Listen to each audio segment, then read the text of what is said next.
When the prince came out, he came out holding a dirty calabash which he placed on the table. He asked that some water be poured into the calabash to serve the princesses, which was part of the celebration. All the princesses refused except 3 of them. The others left. The other 3 left said they will drink with only one condition: if the prince will marry the person who drink much of the water. The prince agreed and ordered the servants to serve the water in the calabash. When the first princess and second princess drank it, they poured it out and said it was sour. The third princess drank it, swallowed it, and was on her knees begging the prince that their fathers wanted to add the throne of Untiku to their inheritance, so one of them needed to marry the prince Ojie and kill him later. The prince told his father about the plot and sacked the 3 princesses from the palace. The prince sent another invitation to all the maidens in the village of Untiku. They came in their beautiful dresses. The prince repeated the same thing with the maidens, but none could pass the test. The king was confused about his son's plans and outcomes and questioned, but Prince Ojie told his father to give him some time. A strange letter was brought by one of the palace guards on a particular day to the king.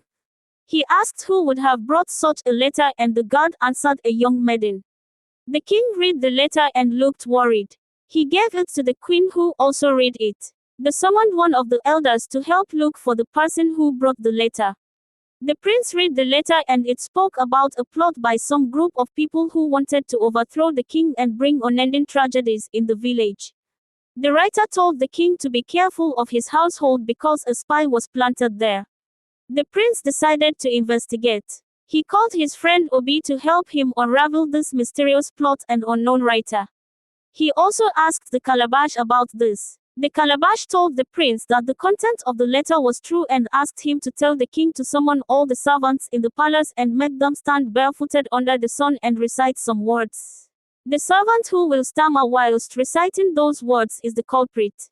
The king did as the prince told him. All the servants were made to stand under the sun. As they were reciting those words, a servant started stammering, which was unusual. He fell on his knees and begged the king of his involvement with some elders to dethrone him.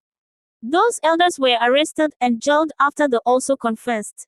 Ojie brought the news of the writer, who was Sona. She was brought to the palace where she explained details of the letter. The king thanked Sona and decided to give her a reward, which she objected. While she was about leaving the palace, the song came from the calabash again. Sona sang along, which surprised everyone. She asked of water to be given her through the calabash. She drank all the water and wiped the calabash clean and gave it back to the prince to take care of it because it was a special calabash. Prince Ojie told his father and mother that he's found his bride. He narrated his encounter with the calabash in the forest and the disappointments from the maidens who were invited. Sona said she couldn't come when the invitation was made to all the maidens because she was sent by her mother to visit her maternal village to visit her ailing grandmother. The news was heard all over the village of Untiku and surrounding villages of the prince and his found bride. Sona's mother was happy of her daughter's good fortune and royalty now. She was indeed a special child. The king organized a great wedding. Prince Ojie thanked the calabash and promised to take care of it with his new princess. Sona's special gift brought many royals and people from other places to seek counsel from her, and this made the village of Untiku great and rich in goods.